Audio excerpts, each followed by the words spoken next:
Assalamualaikum warahmatullahi wabarakatuh. Kami dari kelompok 5, kelas RA9 Manajemen. Tugas video ini untuk memenuhi UTS mata kuliah pengantar ilmu ekonomi. Sebelumnya izinkan kami memperkenalkan diri. Saya Muhammad Faisal Rizky.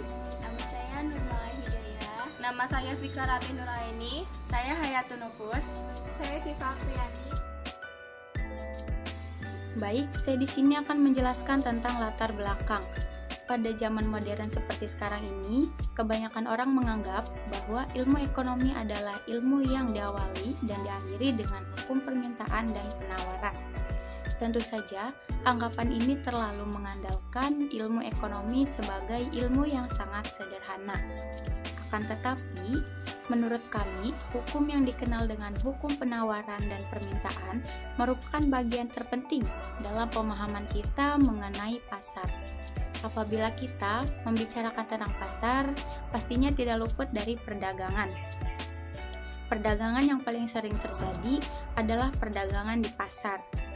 Di dalam perekonomian pasar, tentunya ada yang disebut dengan permintaan dan penawaran, di mana permintaan adalah jumlah barang yang diminta pada jumlah waktu tertentu, sedangkan penawaran adalah jumlah barang atau jasa yang tersedia dan dapat ditawarkan oleh produsen kepada konsumen pada setiap tingkat harga selama periode waktu tertentu. Interaksi antara permintaan dan penawaran akan menciptakan keseimbangan pasar. Keseimbangan pasar terjadi apabila pada harga keseimbangan jumlah barang yang diminta konsumen sama persis dengan jumlah yang ditawarkan produsen. Secara grafis, keseimbangan pasar terjadi apabila kurva permintaan dan penawaran berpotongan.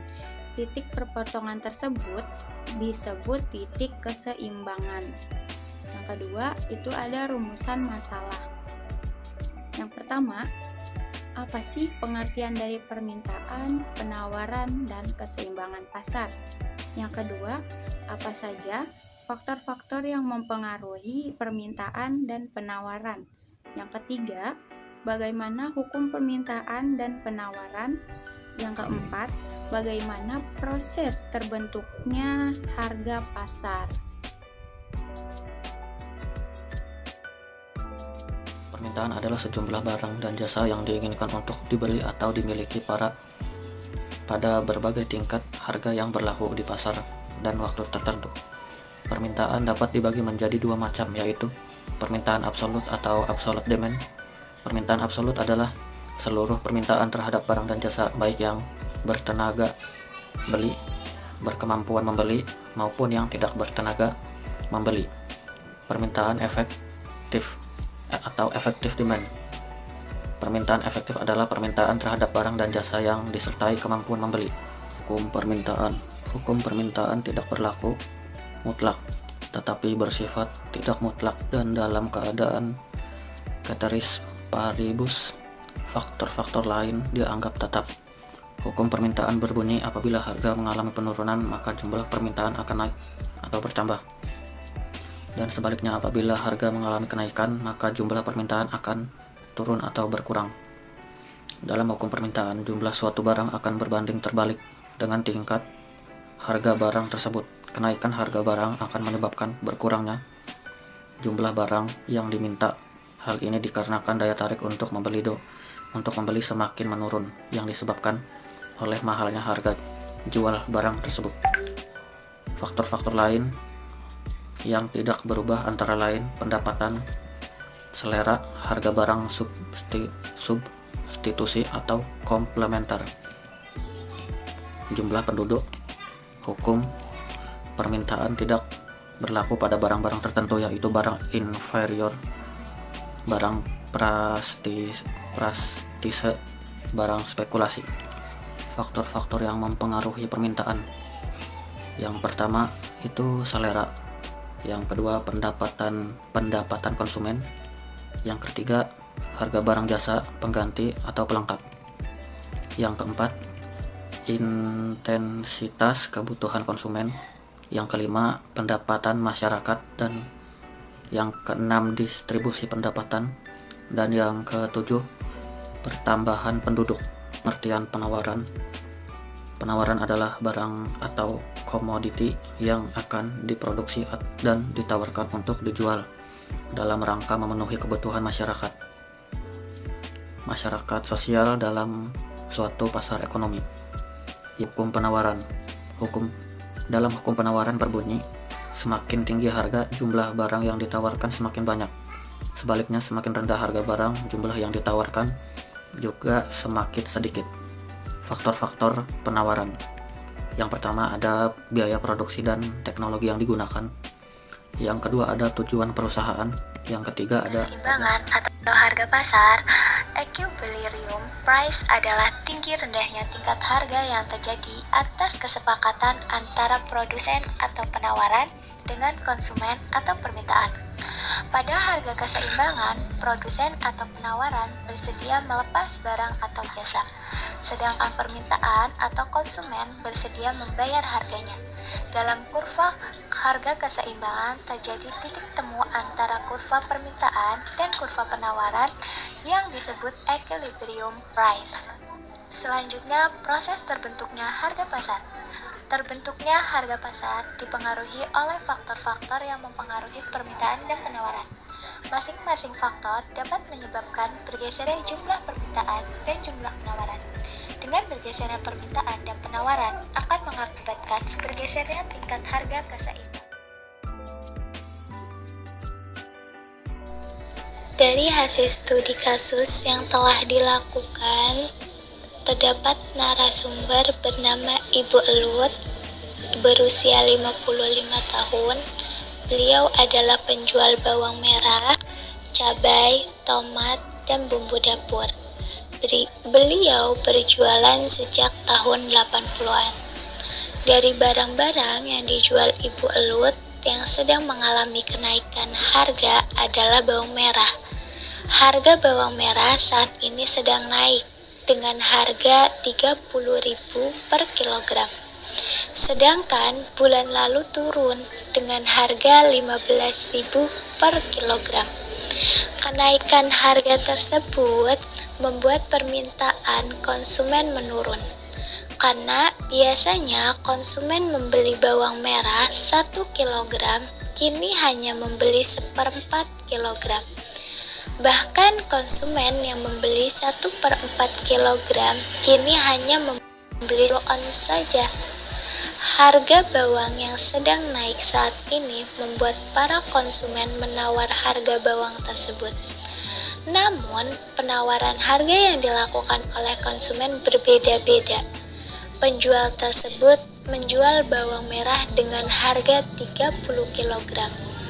Namun, karena ada penawaran yang dilakukan, maka penjual menurunkan harganya menjadi 28 kg.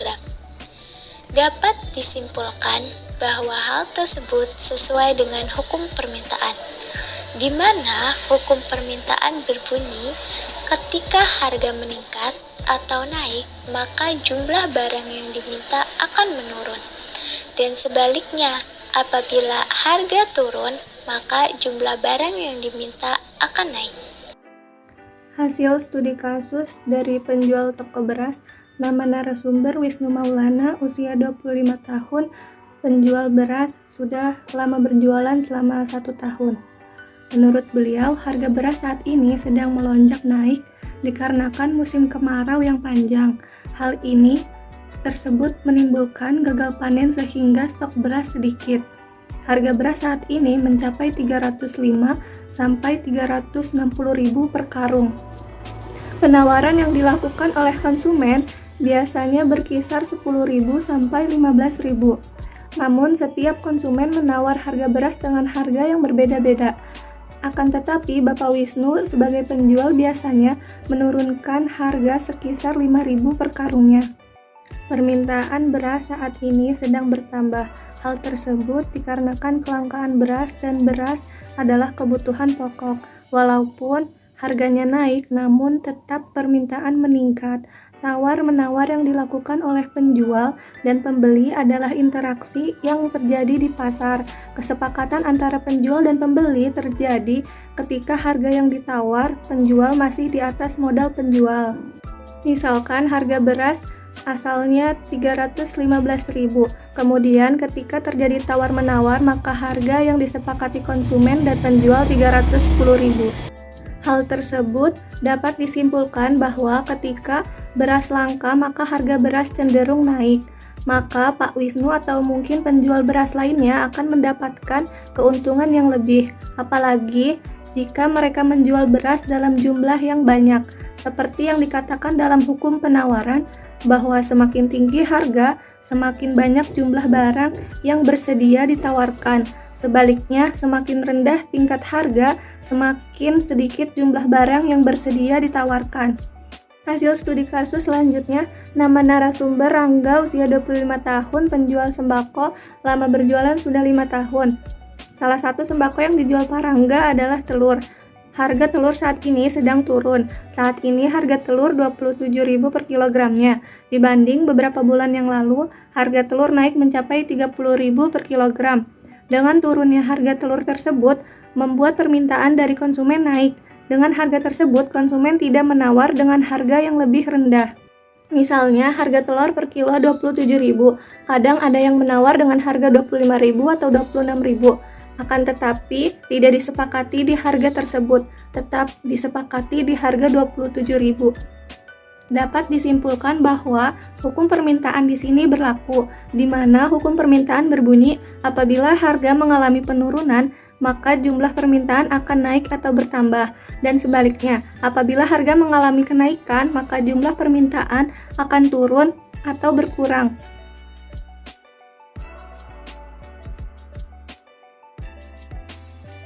Bab 3 bagian penutup saran.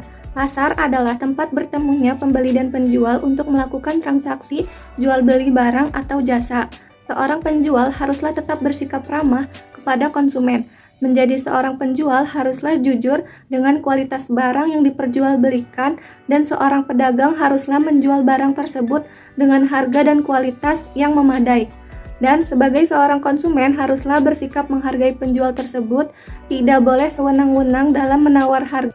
Kesimpulannya, harga yang ditetapkan oleh pedagang di pasar akan sangat berpengaruh terhadap jumlah permintaan. Akan tetapi, penempatan harga para pedagang juga tergantung dari produsen utama dan jumlah barang yang beredar di masyarakat. Disinilah para pedagang harus pandai-pandai dalam menetapkan harga, karena barang dan harga saling berkaitan. Apabila dalam menetapkan harga terlalu tinggi atau terlalu rendah, maka pedagang hanya akan mendapatkan kerugian. Entah itu karena konsumen yang ke pedagang sebelah, atau karena harga jual yang ditetapkan pedagang yang terlalu rendah. Dengan adanya pasar, penjual merasa mudah untuk berjualan dan dengan lancarnya proses jual beli. Para pedagang merasa senang karena hal itu dapat membantu proses perekonomian para penjual. Begitu pula dengan pembeli. Mereka juga merasa terbantu dengan adanya pasar. Mereka para konsumen jadi lebih mudah untuk mencari barang yang mereka butuhkan.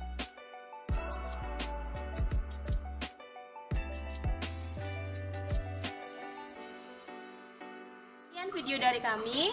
Wassalamualaikum warahmatullahi wabarakatuh.